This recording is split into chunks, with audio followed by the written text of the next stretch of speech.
So, und damit herzlich willkommen zu einem weiteren Codec Moments Part von Metal Gear Solid 3. Und zwar fangen wir an diesmal mit den Tarnungen. Und zwar neue Tarnungen sind zum Beispiel Geist und Feuer. Wir fangen mal mit der Geist-Tarnung an. Mal schauen, ob uns Sigyn dazu etwas sagen wird.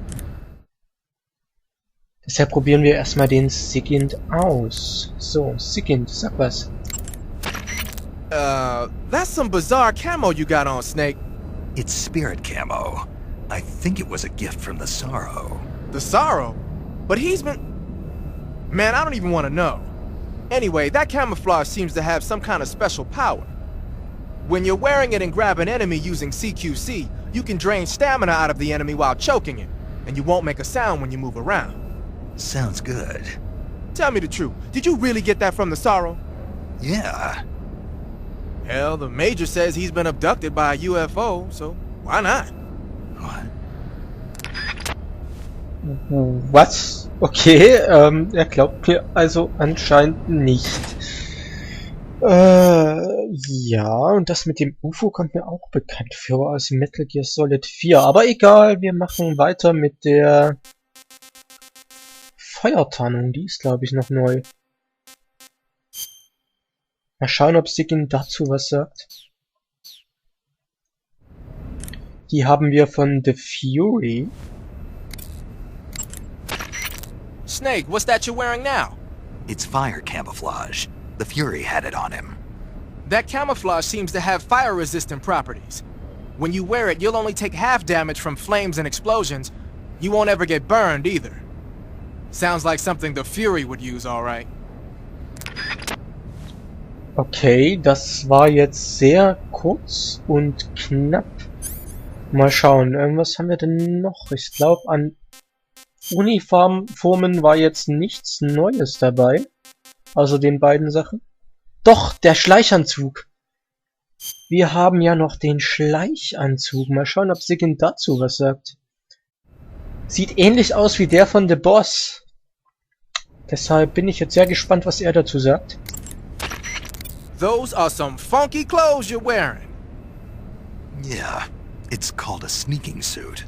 Sneaking suit? What's that all about? I'm not sure, but it looks like what the boss was wearing. Huh. Well, whatever it is, it's a fine piece of work. The suit seems to be made of some kind of special bulletproof fiber. Wearing it should reduce all the damage you take by half. The waterproofing and heat and moisture insulation are top-notch. Just having it on will reduce the amount of stamina you burn. It even increases your overall camo index. You got yourself a keeper, Snake. Yeah. Maybe we should make it the official uniform of Fox. Oh ja, das sollten wir unbedingt tun. Ich finde den Anzug auch relativ cool irgendwie. Also der sieht schon nicht schlecht aus. Ist halt das gleiche wie The Boss, nur halt in schwarz, so wie ich das sehe. Gut, was haben wir denn noch? Wir haben eine neue Bemalung bekommen. Und zwar die Kabuki-Maske. Mal schauen, ob Sigyn auch dazu etwas sagt. Ich hoffe es. Ich hoffe es wirklich. Snake, what's that face paint you're wearing? Kabuki.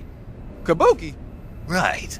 It's used in traditional Japanese theater. Apparently, it gives whoever's wearing it some kind of mystical power. Get out of here! That's what I heard. From who? Paramedic. Figures. Well, whatever it doesn't make for very good camouflage. Really? Yeah. You should switch to another kind of paint. But I was just starting to like it. Okay. Ich weiß auch nicht, was die Maske wirklich macht, aber keine Ahnung. Aber apropos Paramedic, ich glaube, wir haben jetzt nichts mehr, was Sigyn interessieren könnte, obwohl... Vielleicht haben wir im Rucksack noch was Neues. Zwar haben wir die Gabel ist neu. Und, oh ja, die Single Action Army ist neu. So, was haben wir noch? Die RPG, da weiß ich nicht, ob er da schon was dazu gesagt hat oder nicht. Ich glaube, die ist auch relativ neu. Was haben wir noch? C3, natürlich wird er wahrscheinlich zum C3 was sagen. Und ansonsten, ja, haben wir nur noch Esssachen. Das ist dann Sachen, wo Paramedic was dazu sagt. Womit fangen wir denn an? Fangen wir mit der Gabel an? Also ich probiere mal die Gabel, ob er dazu was sagt. Sigint. Snake, what do you have in your hand? A fork. Why? A fork? What'd you do with your knife? It ain't dinner time yet. Sigint, you have to think bigger than that. A fork's good for more than just eating dinner. Oh yeah? Like what? It's a weapon. A weapon? Yeah, I can use it with the weapon button the same way I use the survival knife. This mission is all about procuring on site. I have to use whatever limited equipment I can find, any way I can to achieve my objective.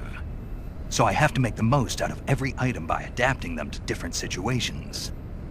Take this fork, for instance. At first glance, it looks useless, but it can be an effective weapon if used the right way. You have to learn to think flexibly and see all the different possibilities. Think flexibly, huh? Thanks for the advice, man. No problem. And the best part is, if I use this to spear a snack, I can eat it right there without having to put it in my backpack first. I knew it. You are using it to eat. Natürlich. Es geht ja nur ums Essen. Alles muss gegessen werden, was auch immer wir finden. So, dann machen wir weiter mit der Single Action Army. So rum heißt es richtig. Und das ist ja die Lieblingswaffe von unserem guten Hazelat. Mal schauen, was Sigint uns darüber erzählen kann. You say you're using a single action army. The single action army was first manufactured in 1873. It's been in production ever since then, except for a short hiatus.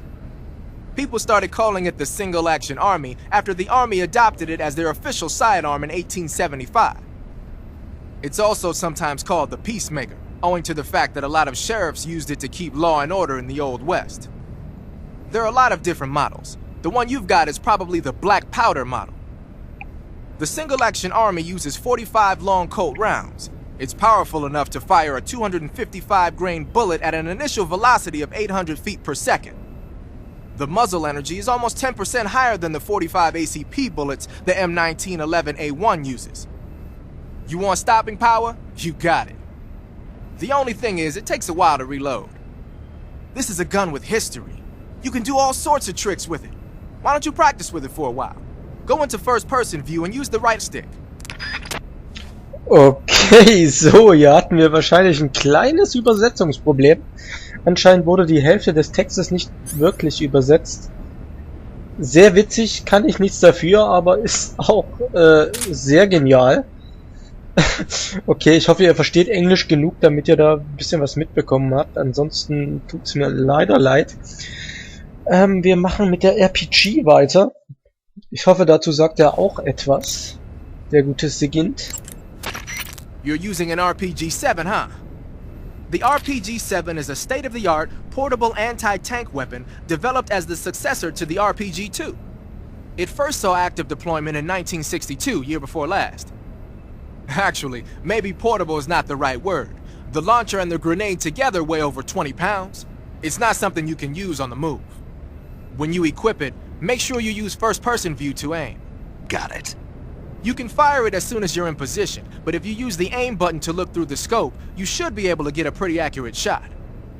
Then just use the weapon button to pull the trigger, and the propellant will shoot the grenade out of the launcher. Immediately after that, stabilizer fins will deploy from the back of the grenade.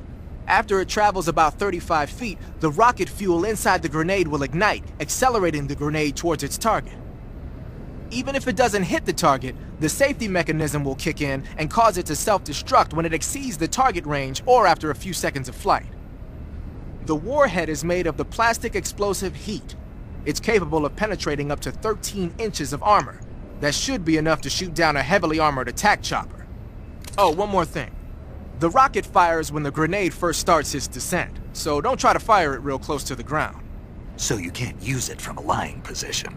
Right. Don't forget that. I won't. Das ist sehr gut zu wissen, denn die werden wir später noch brauchen. So, was haben wir noch übrig? Das C3. Dazu wird er bestimmt auch noch was sagen. Er muss dazu was sagen. Schauen wir mal. Got some C3, I see. C3 is a type of plastic explosive developed in the West for special operations use following World War II. It's composed of 77% RDX and 23% moldable plastic. Like Eva was saying, you can mold it into different shapes like clay. C3 is less volatile than TNT, so a little heat or shock won't be enough to set it off. It's extremely easy to handle and highly effective. Looks like Eva set up the detonators with a special timer mechanism.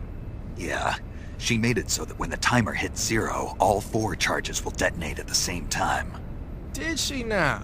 Then you better wait until you plant all 4 charges on the liquid fuel tanks before you start the timer. And remember, you only have enough C3 to do the job. Don't go sticking that stuff anywhere but the liquid fuel tanks in the hangar. Got it? Got it. Sehr schön, das ist auch gut zu wissen.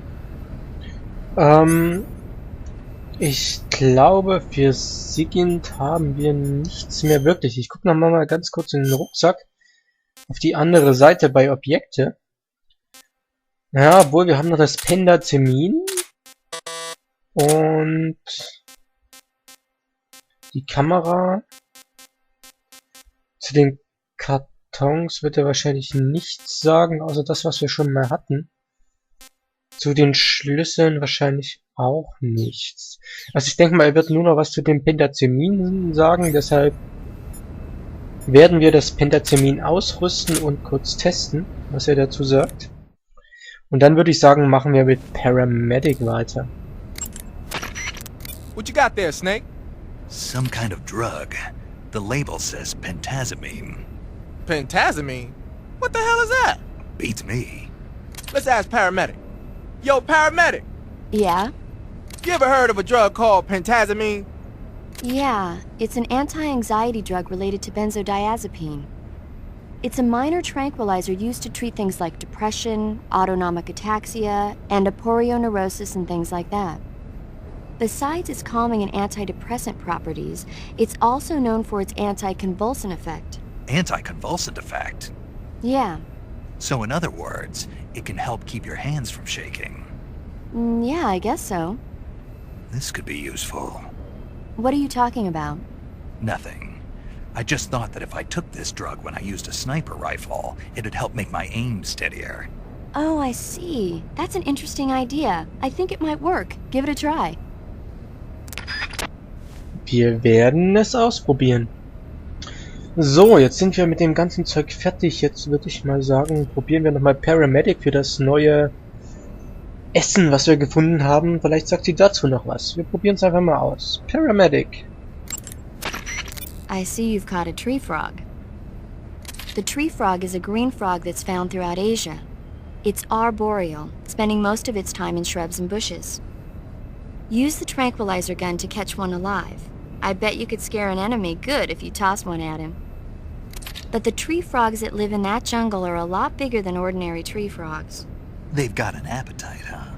You've got a one-track mind, don't you? But seriously, that is one theory. However, there are people who think it's a mutation caused by nuclear testing and waste from the research facility. Do you think they're safe to eat? Is that all you ever think about? What else is there? Lots. Like what? Like why a frog would get so big in the first place. Whether it's a temporary phenomenon created by a unique environment, or a permanent mark of evolution, or a product of the toxic waste coming out of the research facility. If it is the waste that's causing it, then it means humans are interfering with the ecosystem. It really makes you think about the changing relationship between... This isn't interesting. Oh, fine. Be that way. So, how about it? You mean, is it edible? Yeah. Well, I guess it's probably okay. Probably. I don't know. The guide doesn't say anything. Pretty useless guide if you ask me. Well, try one for dinner and you can help improve it. Okay, danke für die Information.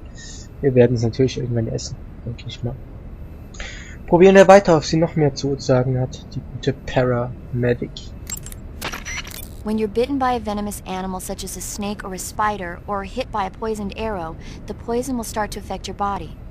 Your life will decrease with each passing minute, so cure the poison as soon as possible. To cure poison, go into Cure in the survival viewer and inject yourself with a dose of serum. You can get serum from enemies. Either hold them up or shake their bodies down after you defeat them. I'm pretty sure you can also get serum by capturing the rabbits that live in that area. Ich weiß nicht, ob wir das schon hatten oder nicht, aber ich probier's mal weiter. Snake, be careful when you approach the enemy. The closer you are to them, the more accurate their shots will be, and the more damage their weapons will do. That means you've got a greater chance of getting seriously wounded. Daring frontal assaults are not a good idea. But if you do get seriously injured, go into the survival viewer and treat it immediately. Auch ob wir das hatten, weiß ich noch nicht. Ich probiere es einfach mal weiter, bis irgendwas kommt, wo ich mir sicher bin, dass wir das noch nicht hatten. Deshalb Paramedic. The gauge below your life gauge. Okay, das hatten wir schon. Okay, jetzt kommt's auch gleich. Some types of food spoil faster than others. Animal and fish meat goes bad relatively fast, but plants and mushrooms generally last a little longer. Animals won't go bad if you capture them alive, though. You can tell whether food has gone bad or not by looking closely at the icon on the food screen in the survival viewer. So be sure to check the icon before you eat the food. If you eat spoiled food, you'll get sick and end up with a stomachache. It'll get better eventually if you leave it alone, but that means you'll throw up and lose a lot of stamina. If you get a stomachache, go to Cure in the survival viewer and take some digestive medicine. Digestive medicine and antidotes aren't the only ways to cure stomach aches and food poisoning. You can also induce vomiting. Go into the survival viewer and press the viewer button to enter viewer mode. Then rotate the right stick to spin your body around, and eventually you'll start feeling queasy.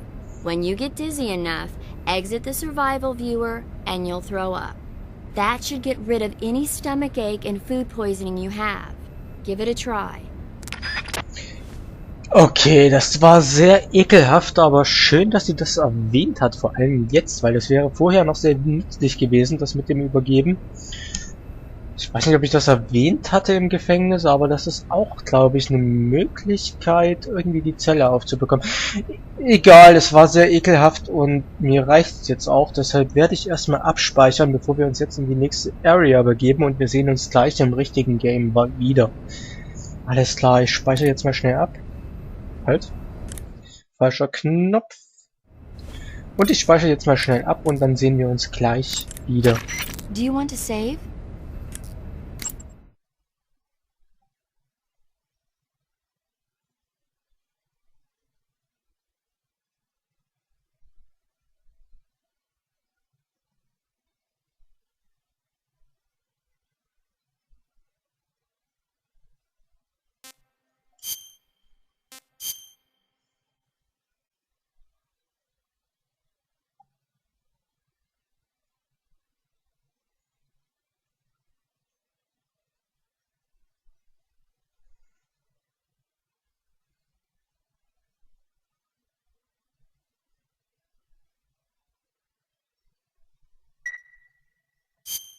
Snake, you know the bridge on the River Kwai? Haven't seen it. It's about a group of Allied prisoners in Japanese-occupied Burma in World War II who worked together to build a bridge. Under the leadership of an English officer, the prisoners and the Japanese gradually bring the project toward completion. But at the same time, the Allied forces are hatching a plan to blow up the bridge.